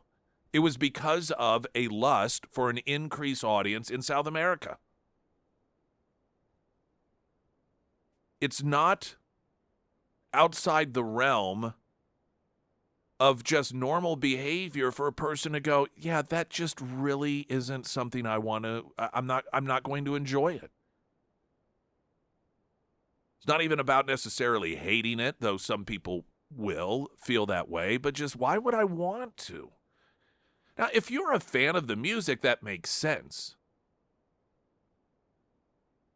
But if you aren't somebody that's a fan anyhow, so you don't have that draw, what's the point? That's the way a lot of people see it. I would also argue that, listen, I don't know the motivation, but I suspect the Turning Point USA's decision when that announcement was made to have an alternative halftime show, it's not. See, the left thinks it's out of spite. It's out of protest. And I understand why the left thinks of it that way, because that's how the left operates. Virtually everything they do is out of spite. I mean, it's just always, how do I get, what is it that Donald Trump supports? Oh, well, I'm going to be against that. Their entire moral barometer is gauged off of spite and hatred for people with whom they disagree. Turning Point USA's position on this, I imagine, and I'd say this because I think a lot of people who are going to be drawn to watching it, it's just to provide a halftime show for people that don't hate America, that want to watch a really good, entertaining halftime show that's not going to have the potential of, screaming F ice or having dancers that are interpretively demonstrating families being drug out of their home by ICE agents. All of these potential antics that we continue to see from the left that are anti-American, just be able to watch a halftime show where you don't have to worry about that. You can just have good music, maybe some American flags. I mean, I bet you bottom dollar that if there is an American flag flown during the halftime show, it's only going to be to placate certain, or to it'll be virtue signaling in this weird sort of way, like, see, we're not anti-American, but it won't be the only flag up there. Where's he from? Puerto Rico? Is that where he's from? Bad Bunny? Oh, I have no idea. I think I can guarantee you. I can guarantee you that there's going to be other flags that are going to be flown in them for. Yep, you were correct. Okay, see, I'm in tune. I am not. I'm real in tune. You know what this guy sings. Yeah, I mean, similar. It's one of those deals, I guess, if I heard a song, I might know it. But then again, I may not. I really have gotten to that age where you turn on Saturday Night Live and it's not any longer. So when you're in college, Lorne Michael, he once said, whenever people are like, what do you think the best season or the best era of SNL is? And Lorne Michael says, whenever you were in college, because that tends to be, it doesn't matter who you are. Whatever the cast lineup was when you were in college, that's the era that you think is best, which kind of makes sense. But I think after that, what happens is then you get to that point where you just don't find it funny. There's that phase of your life. You get into your 30s and your 40s, and you're like, it's just not what it used to be. I've gotten into that phase where I don't even know who these people are. They'll introduce here's the actor, the host introducing. I'm like, I don't know who either of these people are. That's where I am in life. So the lineup for the alternative halftime show is, let's see here, Kid Rock, shock. As kind of the big name. And I'll be honest with you, I am not familiar with these other names. Brantley Gilbert. Lee, he's a country singer. Okay, Lee Bryce. Now that sounds familiar. Okay, I do recognize that. And Gabby Barrett. I feel like I've heard that name too. So they are currently, this is the announcement coming from Turning Point USA. Now, this article says it remains to be seen if the performance will be live or taped. Oh, I know her. Yeah. Okay. The show will air on TPS USA and Charlie Kirk's YouTube channel, as well as the organization's X and Rumble pages. It will also be seen on the Daily Wire, Real America's Voice, Trinity Broadcast Network, Charge, the National News Desk, News Tang Dynasty, which sounds like a rap group, New Tang Dynasty. It's like the Wu. Anyway, and One American News. I think one of the challenges is if anytime you have a performance and you just think of the ambiance around Bad Bunny's performance, you have tens of thousands of people, you have that infrastructure, it is going to visually be very impressive. And then you try to do an alternate, and if you don't have any sort of crowd, it's a very difficult, it's not going to feel as exciting. And, that has nothing to do with the performers or the performance itself. It's just a whole different feel. It is, if you want to compare it to a political example, it's similar to the State of the Union address and then the response. You have the president give the State of the Union address, and then there's the standing up and the applauding and the cheering, and then you go to the response, and there's no audience, there's no cheering. It's just another person who's speaking, giving a speech, but it just lands so much different because the ambiance is different, and so I think that is going to be a challenge for them. But I'll probably I think a lot of people are going to flip back and forth. Is probably what they're going to do, because as unpleased as a lot of Americans are about the Bad Bunny performance for the reasons that we've talked about, I suspect that just out of curiosity, people will tune in to see if he does do something that is outrageous. What are we looking at here? Oh, okay. Let's get the latest news update.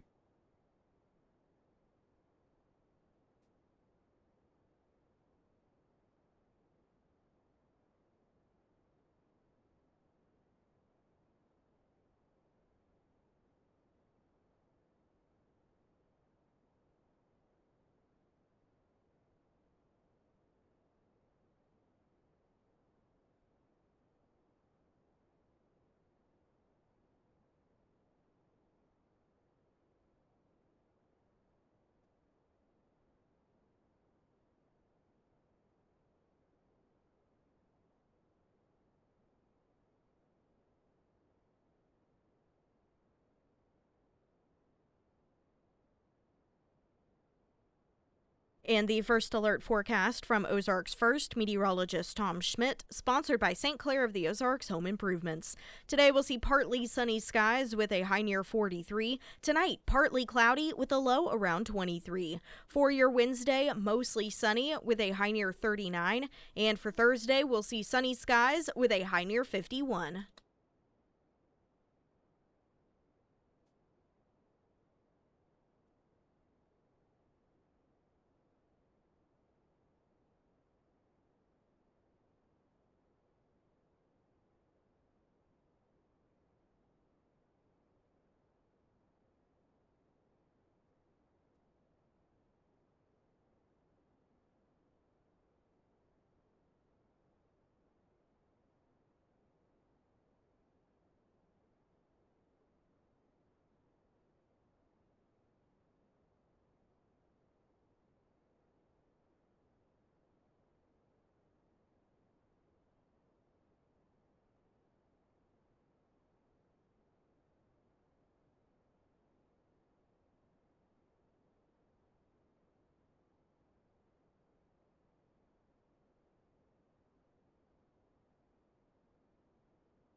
Gavin Newsom begging donors to fork out cash for a memoir. In a shameless note, quote, "If you can only give $5, great."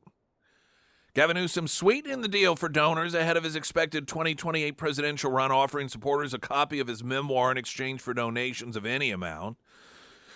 Quote, "It's a good book, very personal, not your normal political book at all," Newsom wrote in a January 31st email to potential donors ahead of the memoirs released on February 24th. The California governor is on the publicity trail for Young Man in a Hurry, which he claims lifts the lid on his strife-filled childhood as the son of a politically connected San Francisco attorney with close ties to the billionaire Getty family. His comments in the media about his supposedly rags-to-riches life story already widely mocked. The memoir details his colorful love life, struggles with dyslexia, and even the origins of the Newsom nickname popularized by Donald Trump. The California Post can now reveal that anyone who makes a donation to Newsom's Campaign for Democracy committee will receive a free copy. I know that there's obviously a narcissism in politics, and I mean, I guess if you are donating to Gavin Newsom, then you probably are interested in something, but it does seem somewhat funny that, hey, if you donate money to me, I'll give you a book about me. The average cost per book is $22.45, including shipping. If you give that, great, Newsom said. If you can only give $5, great. We just spent a bunch of money on passing Prop 50, so now I need to refill the coffers of my campaign for democracy for the fights ahead, and heaven knows there are many fights ahead, he continues the sales pitch. The memoir is billed as an intimate and poignant account of identity, belonging, and the defining moments that inspired a life of politics, but stops in 2019 when Newsom became governor. David Johnson, a PR professional who specializes in book launches, said hawking copies of the memoir as a political souvenir is fraught with risk. Quote, "This move is a disaster for him long term. As a book publicist, it reframes the book as a political trinket. It signals the book cannot stand on its own. It's nothing but a campaign vehicle." Newsom's Campaign for Democracy committee funnels donations to a similarly named political action committee, according to a campaign disclosure link connected to his January 31st email. The wildest revelation from Gavin Newsom's memoir, the cruel comment from his mom that haunted Gavin Newsom. Newsom had makeover after being bullied as Newscomb wore a suit to school. Newsom mocked for memoir's poor childhood sob story despite Getty family connections, and Gavin Newsom's excuse for ignoring relationship with teen when he was 38 years old. I mean, Gavin Newsom really is a cartoonish stereotype of what Americans claim they hate about politicians. Just smarmy, sleazy, that sort of... there was a character that many of you may remember from Three's Company, Larry. He was Jack's best friend that would show up. His shirt was unbuttoned down halfway and had the gold chains, and he was just very sleazy. That was his thing. And that is Gavin Newsom. He's just sleazy and so fake. Everything is performative and not even good at that. Yet, it's just crazy. Listen, I understand if you are a Democrat and he's up against a Republican and you hate Republicans, but Democrats have, this is their moment to find someone authentic and genuine and outside the political box, the extreme left that always runs around claiming that, they just are tired of career politicians and the same old elitism and the lies and so forth. But I'm telling you, they'll clamor to this guy. The Democrat Party genuinely has shifted to picking losers. There was I think it was a Variety piece on Gavin Newsom that was, it opened up just talking about how handsome he is. The whole thing is gross. It reads like a piece that would have been written by a journalist in North Korea about Kim Jong-un. this fawning, gushing presentation of Gavin Newsom as if it could have easily started out with the words "Dear Diary" from some 12-year-old girl writing about the 18-year-old boy who lives next door that she has a crush on. Now, I have this belief: the reason Democrats have begun picking losers, people that are obvious bad choices, and celebrate them, Joe Biden, then Kamala Harris, Gavin Newsom, gathering him, is because they're no longer driven by policy or the results of policy, but they are driven by a hatred for Republicans. So whatever Democrat they believe is the biggest target of Republicans, whatever Democrat they feel is targeted most for ridicule by Republicans, that is the one that they're drawn towards, because they sense Republicans really hate this person, so that's who we're going to support. And even though for Gavin Newsom, it isn't a hatred, but it's a constant criticism because of the results, because he's horrible. He's an awful leader. He's been horrible. There's been no worse governor in modern history in terms of results than Gavin Newsom. Yet they are already prepping him or themselves for him to be the Democratic nominee. They can pick any Democrat they want. But their instinct will be to pick the one that is subject to the most ridicule and criticism by Republicans because of the tremendous track record of failures.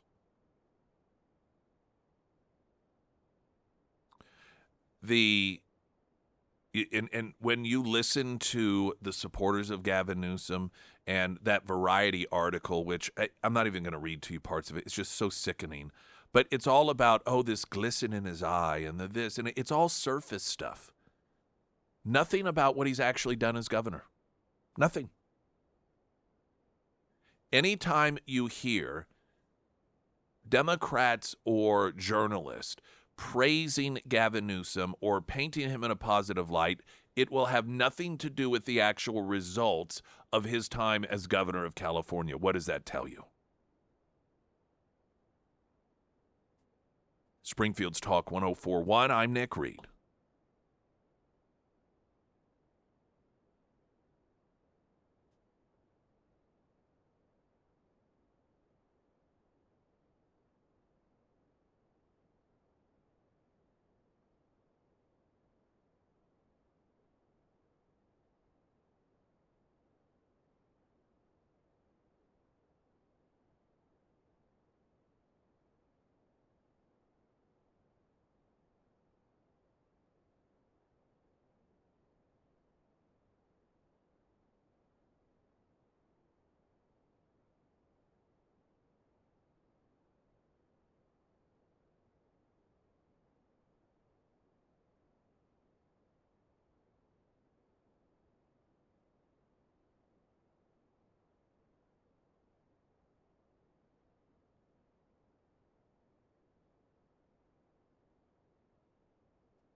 We have posted on, do we have it elsewhere? Or it's just my Facebook page, the Nick Reed Facebook page. I didn't I'm even know gonna if there's post it any. up on the KSGF one Oh, as okay. well, but I have it up at ksgf.com and I've linked it in the show notes for your podcast. Boom. I Yeah. sat down a couple of weeks ago for the Ginge show, and I had absolutely no prep whatsoever on subject matter, which was fine. I didn't ask for any. I, just didn't need any, I guess.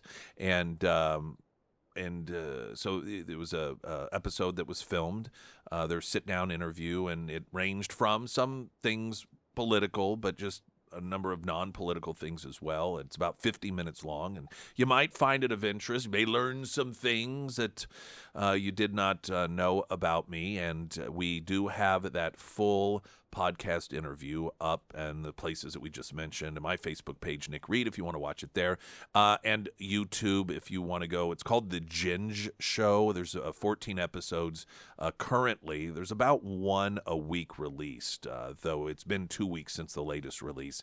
That dropped this morning if you'd like to watch that, or bookmark it to make a place to save and watch it for later.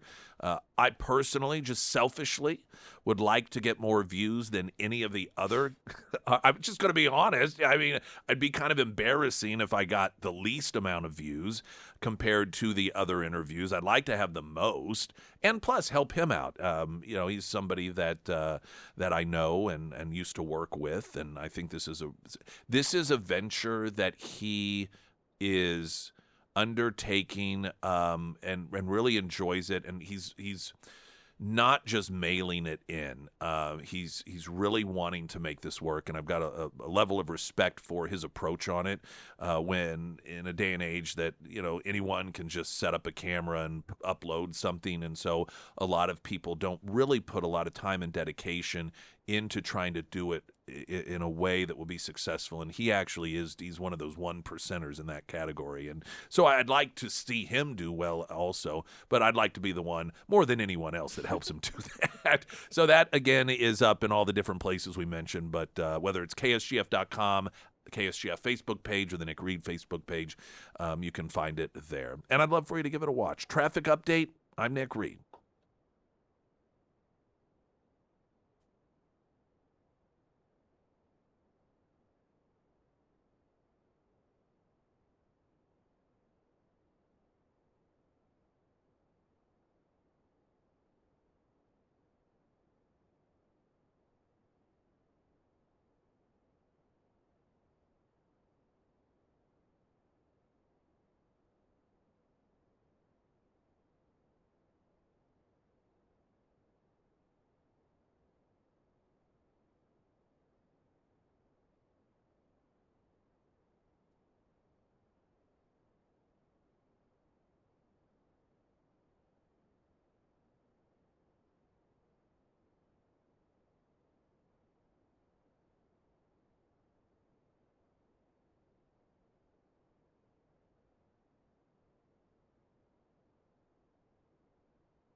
Springfield's Talk 1041, the first alert forecast from Ozarks First meteorologist Tom Schmidt, sponsored by JNS Automotive. Today we'll see partly sunny skies with a high near 43. Tonight, partly cloudy with a low around 23. For your Wednesday, mostly sunny with a high near 39. And for Thursday, sunny skies with a high near 51.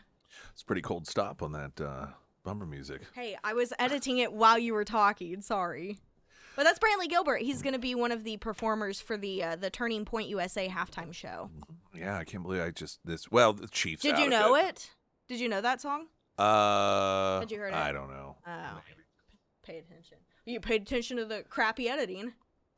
Well, it hit me right in the face. I couldn't ignore it. It's trying to do two things at once. Ozarks elder law.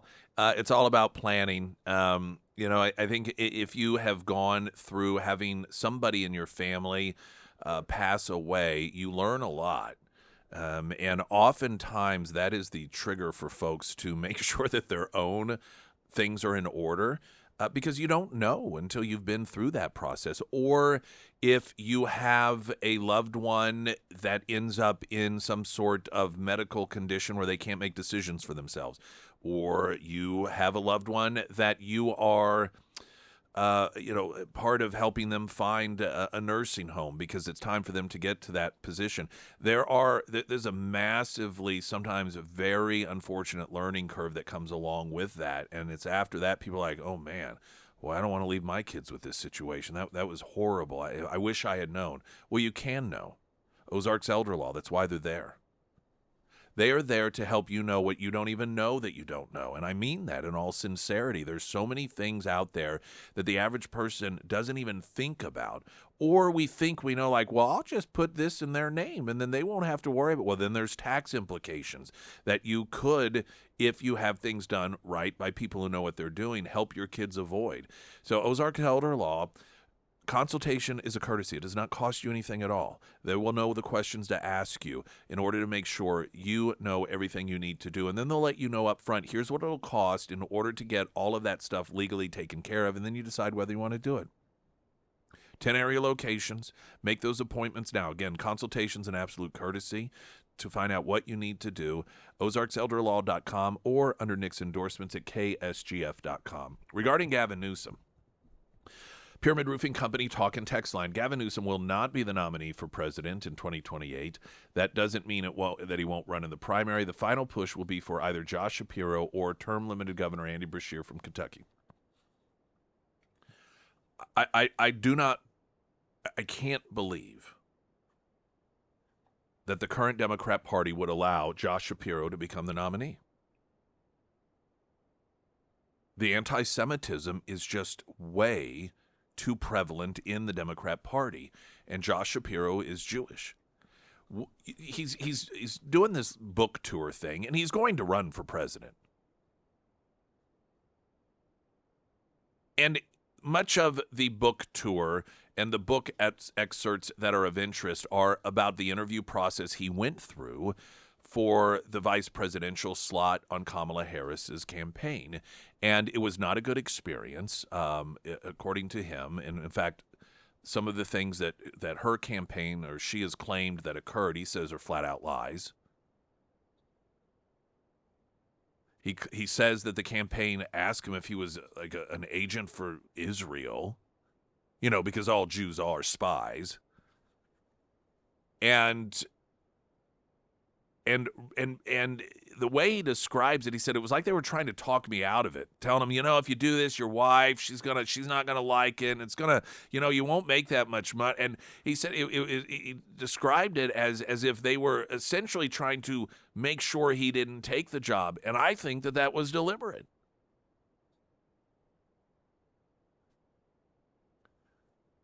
Shapiro, as governor of Pennsylvania, was an absolute no-brainer, if you look at it logically. Pennsylvania, swing state that the Harris campaign needed. He's compared to the Democrat Party today, he would be considered one of the more moderates, pretty popular in Pennsylvania in a relatively bipartisan fashion, and an intelligent guy, good-looking, absolutely no-brainer. She picks that buffoon, Tim Walz. Who in their right mind could look at those two resumes side by side and say Tim Walz is the wise decision. With Minnesota, a state that was never in the potential win column for Trump. I mean, despite his, audacious claims that we can win every state, and he does shoot for the fences, which was why he's successful. But between Pennsylvania and if you're the Kamala Harris campaign, which one is going to be more beneficial for you to have the governor of that state be on your ticket? Clearly, everything said that Shapiro was without question a superior pick to Tim Walz. What was the one difference? Shapiro's a Jew. And this isn't a secret. Democrats themselves have acknowledged that with their base, having a Jew on the ticket would be very problematic.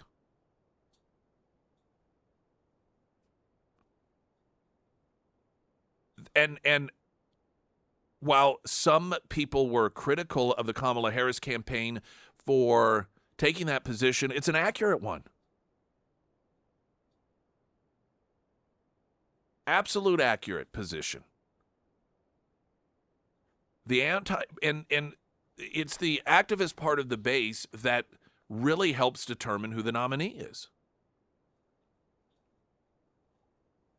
The active portion of the base that is the loudest, the people who are out in the streets attacking ICE officers, the people that, if you notice, the Democrats are taking their cues from them. Now, they're in turn helping facilitate. So you get this symbiotic relationship between the two. The Democrats know you have to be increasingly extreme on the left in order to win the nomination. This is why Kamala Harris was out there during the primary saying that taxpayers should be forced to pay for sex change operations for murderers on death row. All of those really, really crazy extreme positions that she took, it was during the primary when she was running for the presidency or trying to get the nomination. And the Democrat Party's even worse today than it was then.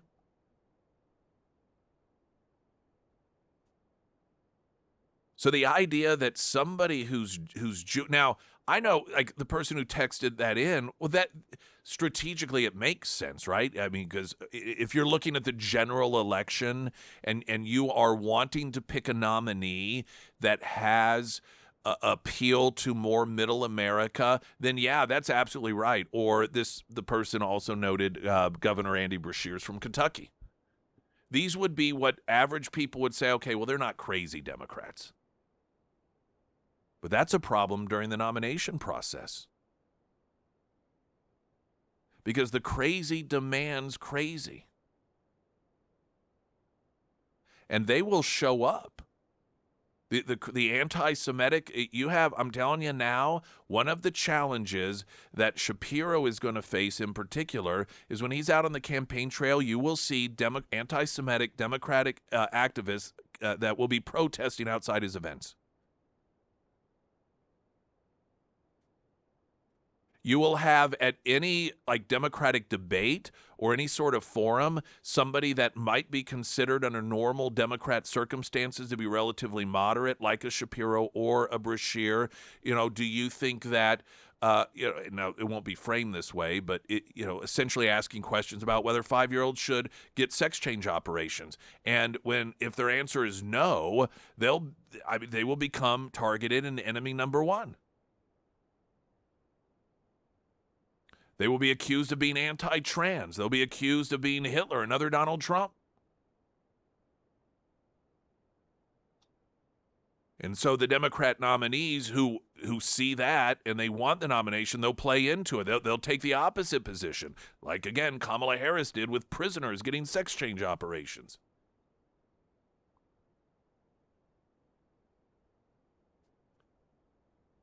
So, of course, and this is why the Ocasio-Cortezes and those nut jobs actually have a chance of getting the nomination. the more hate-filled and insanely radical a Democrat is with the current Democrat voter, the greater the chance they have of getting the nomination. Especially if there's like only one or two of them, and then you have 5 or 6 Democrats that are trying to present themselves as relatively normal.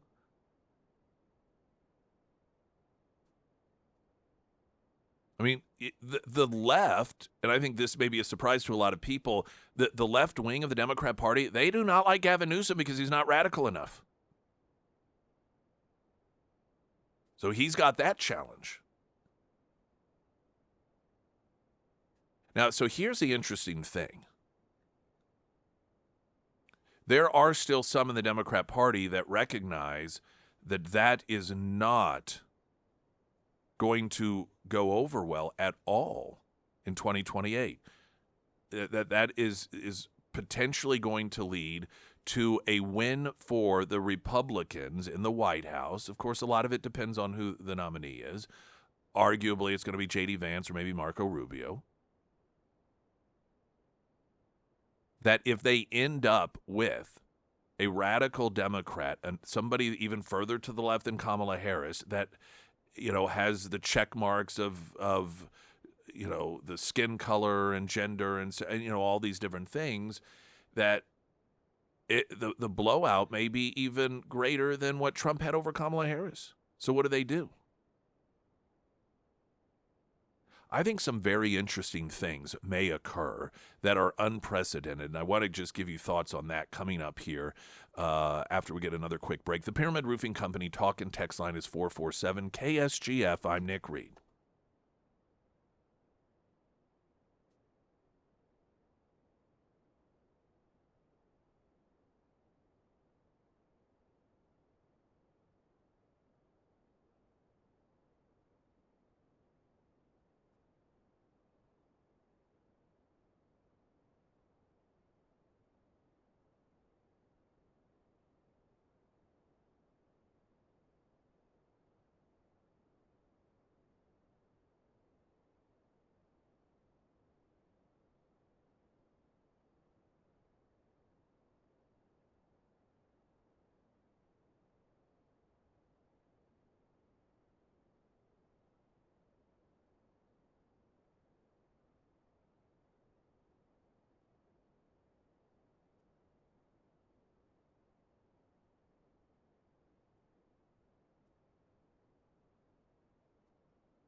Sarah Myers. Thank you, Foreman Mechanical Heating and Air. I love a good review, and there is no shortage of those for the Foreman Mechanical team. Katie wrote, after having 3 separate HVAC companies out in the past 2 weeks, no heat at all, and being 6 months pregnant, I did what I should have done to start with, and I called Foreman Mechanical. They came out, and they got me up and running again.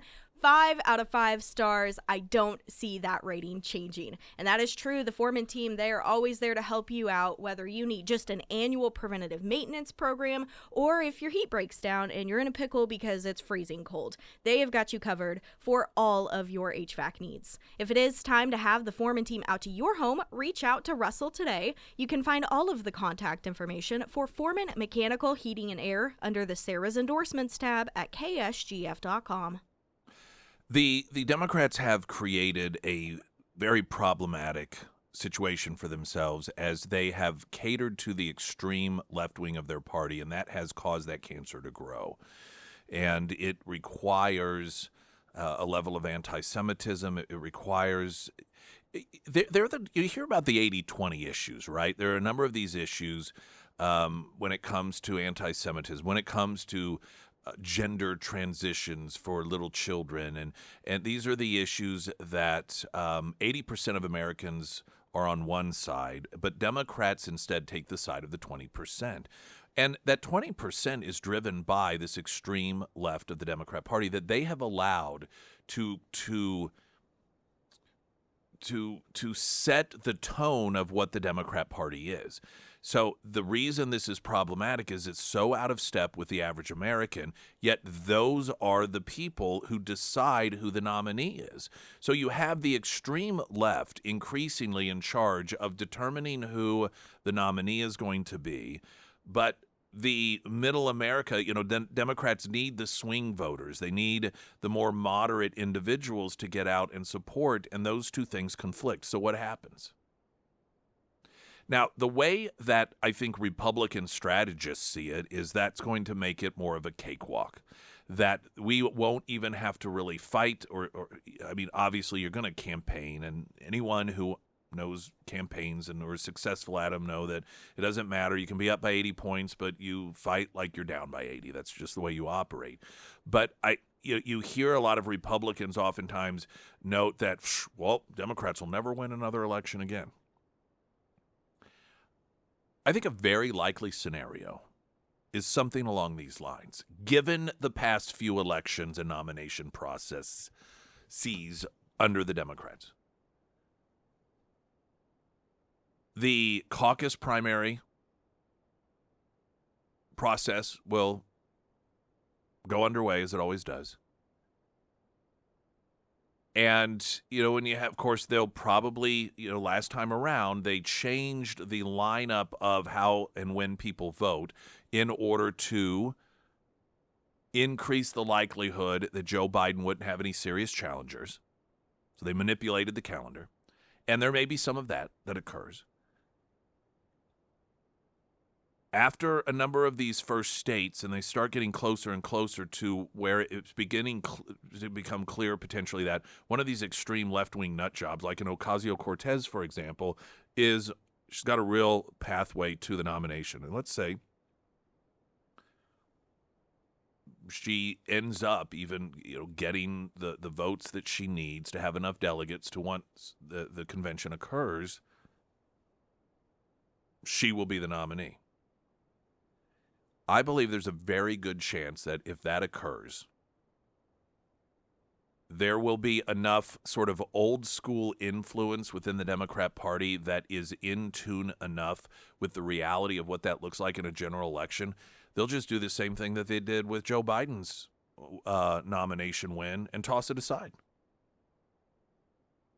Now, Joe Biden, they were able to cut off all of his money so that he had no choice but to resign. And I could imagine that they would work behind the scenes to try and figure out ways to sabotage an Ocasio-Cortez campaign. But let's not put it past the Democrats to just say, you know what, that doesn't count anymore. We are going to make the decision at the convention itself. And just to completely overturn their own voters' vote, because they've done it before. So why would they suddenly be opposed to doing it again if they felt is that not the entire reason that they got rid of Joe Biden, was because suddenly they realized we can't win the general election with this guy. And so they just threw out all of the votes of their own party. I think there's a very good likelihood that that same sort of scenario could play out again going into 2028.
I read this review about Pinnaker Honda, I think last week or the week before, but I just loved it so much, and I wanted to share it again. This is from Katie from out in California, of all places.